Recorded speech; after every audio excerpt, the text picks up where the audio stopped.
Imagina al imperio más poderoso del mundo antiguo, un imperio que aplasta rebeliones por rutina, que no teme a reyes, ejércitos ni dioses ajenos. Ahora imagina que ese imperio empieza a sentir miedo, no por otra legión rival, no por una invasión extranjera, sino por una mujer, una reina humillada, golpeada, traicionada, que transforma su dolor en fuego. Ciudades romanas arden, soldados desaparecen, y por primera vez, Roma deja de verse como invencible. ¿Qué tuvo que hacer Roma para crear a su peor enemiga? ¿Y cómo una reina bárbara estuvo a punto de romper el mito de la eternidad romana? Esta es la historia de Boudica, la mujer que hizo temblar a Roma. Britania no era un solo país. Era un mosaico de tribus, orgullosas, celosas de su tierra, con reyes locales, alianzas frágiles y guerras pequeñas que podían estallar por una frontera mal marcada o por una ofensa en un banquete. Y entonces llegó Roma.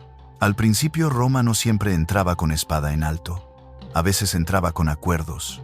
Te dejaban a tu rey, a tus costumbres, a tu gente, pero con una condición: obedeces, pagas y no te crees demasiado importante. Era una jaula con puerta abierta, pero jaula al fin. En ese mundo vivían los Cicenos, al este, en lo que hoy sería parte de Inglaterra.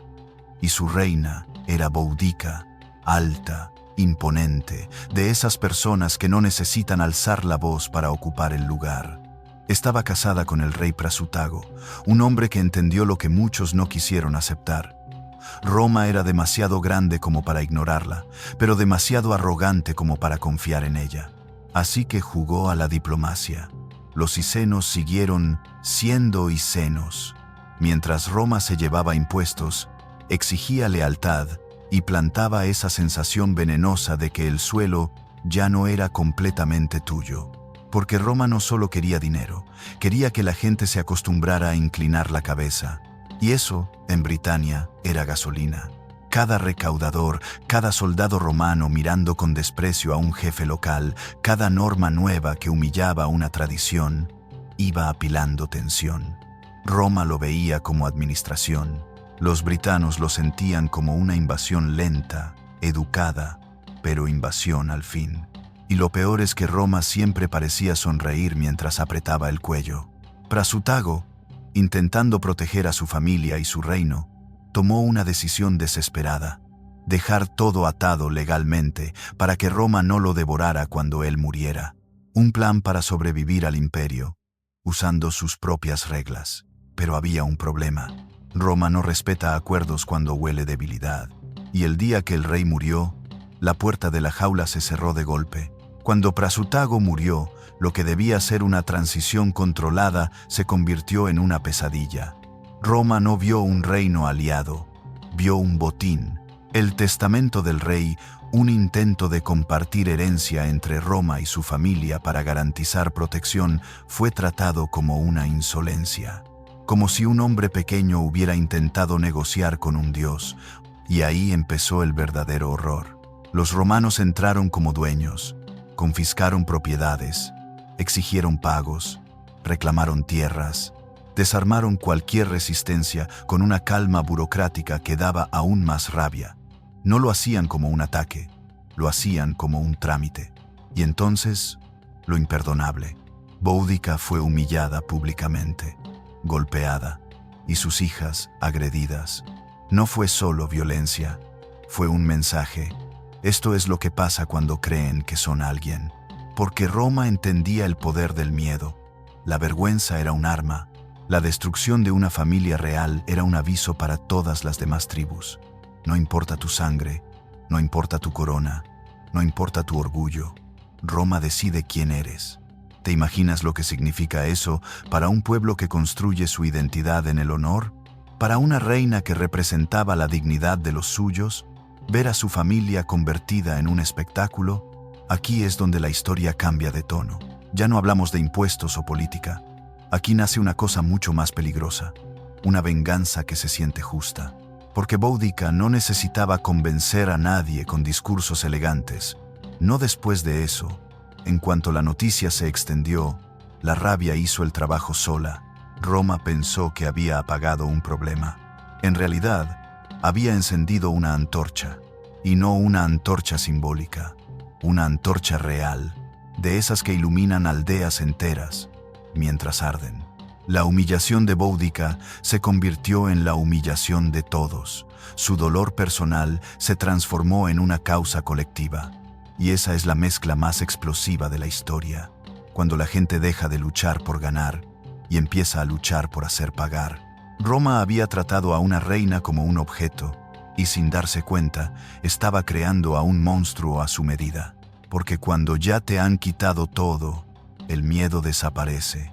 Y cuando el miedo desaparece, un imperio puede sangrar. Si Roma esperaba que Boudica se rompiera, se equivocó de enemiga. En lugar de esconderse, la reina apareció como un símbolo vivo de lo que Roma le hacía a todos. Te usa, te humilla y luego te llama bárbaro por enfadarte. Boudica hizo algo que muchas rebeliones no consiguen: convertir la rabia en dirección. Porque no basta con estar furioso. Hay que saber hacia dónde se apunta el fuego. Empezó a reunir tribus. Y eso, en Britania, era casi un milagro. La gente estaba acostumbrada a pelear entre sí, a desconfiar del vecino, a guardar rencores antiguos. Pero Roma había cometido el error perfecto. Había dado a todos un enemigo común y una historia que dolía lo suficiente como para unirlos. Y Boudica no era solo la reina, era una herida caminando. Una madre, una viuda, una mujer a la que le habían escupido en el alma delante de su pueblo, y esa imagen era poderosa. Se cuenta que hablaba con fuerza, que usaba el dolor como combustible, que no pedía permiso para liderar. No era una excepción, era una advertencia. Si Roma podía hacerle eso a ella, podía hacérselo a cualquiera. Así que la rebelión dejó de ser un rumor, se volvió un movimiento. Y mientras Roma se distraía con sus propias prioridades confiados, cómodos, creyendo que Britania era una provincia domada, Boudica estaba reuniendo un ejército enorme. No un ejército romano, con disciplina fría, sino una ola humana, tribal, furiosa, hambrienta de justicia, o de algo que se pareciera a la justicia. Y ahí está el detalle. Para Boudica ya no era una simple victoria. Era restaurar el honor. Era demostrar que Roma no podía tocarlo todo y salir sonriendo. Cuando finalmente marcharon, no marcharon como diplomáticos, marcharon como tormenta.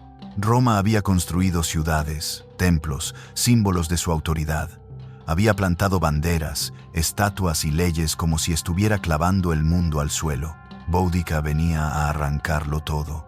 Y lo más aterrador para Roma no era solo el tamaño del levantamiento, era el sentimiento detrás, esa clase de furia que no negocia, no se asusta, no se detiene a pedir condiciones. Porque cuando una reina deja de querer sobrevivir y empieza a querer que el enemigo sienta lo mismo que ella sintió, ahí nace una historia que hace temblar a imperios. Y en el siguiente capítulo, Britania no solo se rebela, Britania arde. La rebelión empezó como empiezan muchas cosas peligrosas. Rápido, silenciosa al principio, y luego imposible de detener. Los romanos habían visto levantamientos antes, pequeños, locales, fácilmente aplastables. El problema es que subestimaron lo que estaban mirando. Creyeron que era otro incidente tribal, otra incomodidad de provincia. No entendieron que esto no era una revuelta por pan o por impuestos. Esto era una guerra por humillación. Boudica avanzó con un ejército que crecía mientras caminaba. Tribu tras tribu se unía, no porque amaran a sus vecinos, sino porque odiaban a Roma más de lo que se odiaban entre ellos. Y hay algo aterrador en eso, cuando el enemigo logra unir a gente que normalmente no se soporta. El objetivo era claro: atacar los centros de poder romano, los símbolos, las ciudades donde Roma se sentía intocable, lugares donde los romanos caminaban como si el suelo fuera suyo por derecho divino. Y el primer golpe fue un mensaje escrito en fuego. Mientras tanto, las autoridades romanas en Britania estaban dispersas, confiadas.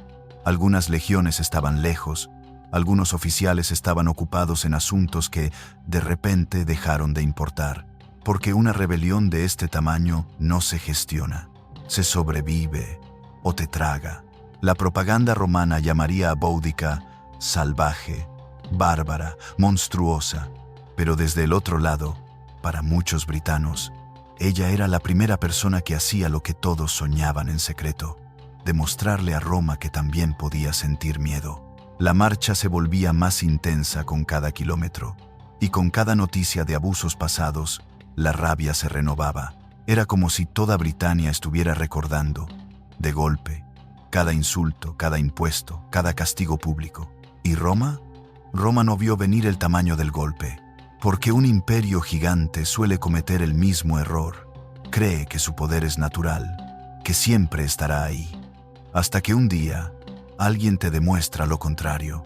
Y cuando el primer gran objetivo romano apareció en el horizonte, Boudica no buscó negociación, buscó ejemplo. Y cuando haces un ejemplo frente a un imperio, no lo haces con palabras, lo haces con ruinas. Las ciudades romanas no eran solo lugares para vivir, eran escenarios, exhibiciones de superioridad, piedra, templos, estatuas. Roma diciéndole al mundo: esto es orden, esto es civilización, esto somos nosotros. Boudica entendió algo crucial: si derribas el símbolo, derribas la idea. Y por eso, cuando su ejército cayó sobre los asentamientos romanos, no fue un ataque quirúrgico, fue un derrumbe total. El fuego se convirtió en lenguaje. Los relatos antiguos hablan de destrucción masiva, de colonias arrasadas, de edificios romanos convertidos en ceniza, y lo más importante, de pánico.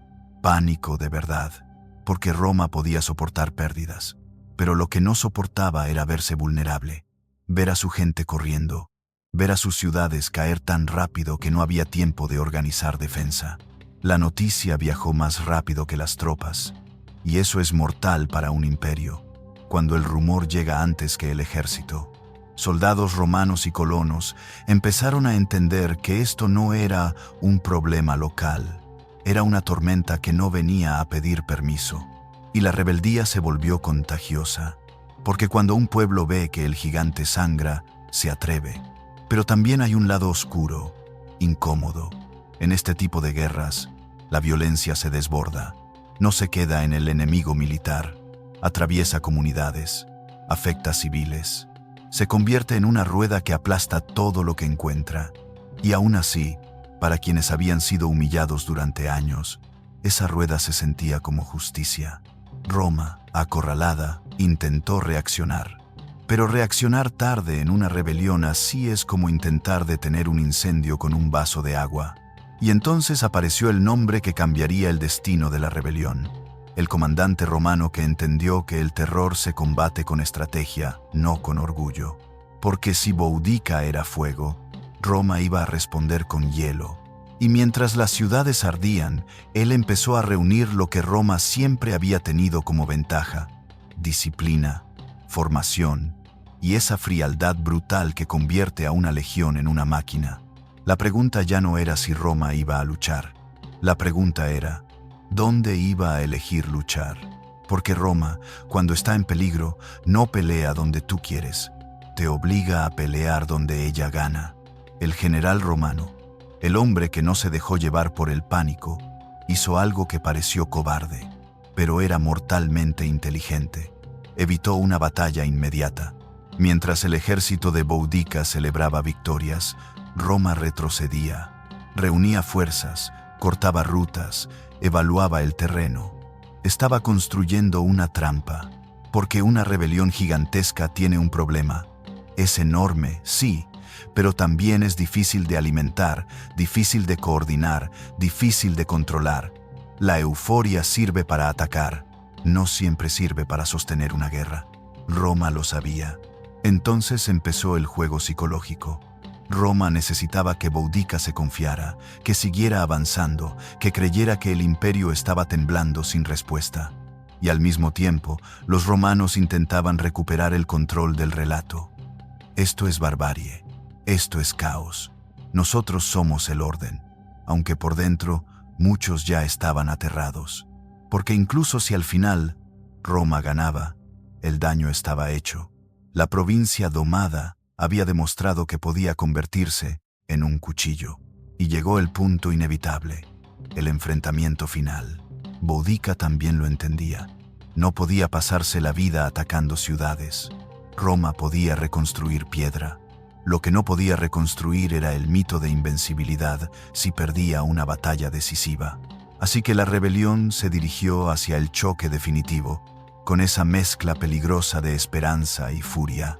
Para muchos britanos, esto era más que política. Era la oportunidad única de expulsar al invasor para siempre. Y es aquí donde la historia se vuelve trágica, porque los dos lados llegan con certezas. Boudica llega con números, con pasión, con un pueblo que cree que la justicia está de su lado. Roma llega con menos hombres, pero con método, con formación, con el tipo de disciplina que convierte el miedo en una herramienta. Y ahora imagínalo, en un lado miles y miles gritando, golpeando escudos, sintiendo que el mundo les debe algo. En el otro, una línea silenciosa de soldados que han entrenado para matar en bloque, respirar al mismo tiempo, avanzar como si fueran una sola criatura. Esto no es solo una batalla, es una prueba de qué es más fuerte, la furia de un pueblo o la maquinaria de un imperio. Y en el siguiente capítulo, veremos el momento en que Britania descubre una verdad cruel. A veces, la historia no premia a los valientes, premia a los organizados. Roma eligió el lugar. Y eso, en una guerra, ya es medio triunfo. El general romano buscó un terreno donde el número no importara tanto.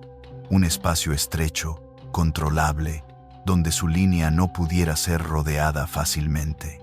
Donde la masa rebelde tuviera que entrar como agua por un embudo. Boudica, por su parte, llegó con confianza. ¿Cómo no? Había visto arder símbolos romanos, había visto a colonos correr, había sentido esa energía colectiva que te hace creer que el destino está de tu lado. Y además, había algo emocional que empujaba a todos. El deseo de cerrar la historia con una victoria total. No un «les hicimos daño», no un «resistimos». Una victoria que borrara a Roma de su tierra. Antes de la batalla, en muchas historias antiguas, se habla de discursos, de promesas, de juramentos, y tiene sentido. Esta rebelión no se alimentaba solo de estrategia, se alimentaba de identidad, de orgullo, de «somos libres o no somos nada». Pero Roma no estaba jugando a eso. Roma estaba jugando a sobrevivir con eficacia.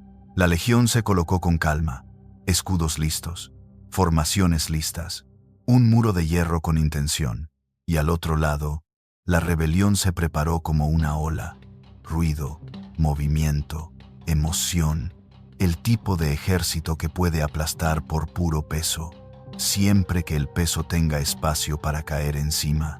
Y la batalla se acerca con un silencio raro, como si el mundo contuviera la respiración. Porque si Boudica ganaba, Roma quedaba humillada y debilitada en una provincia estratégica.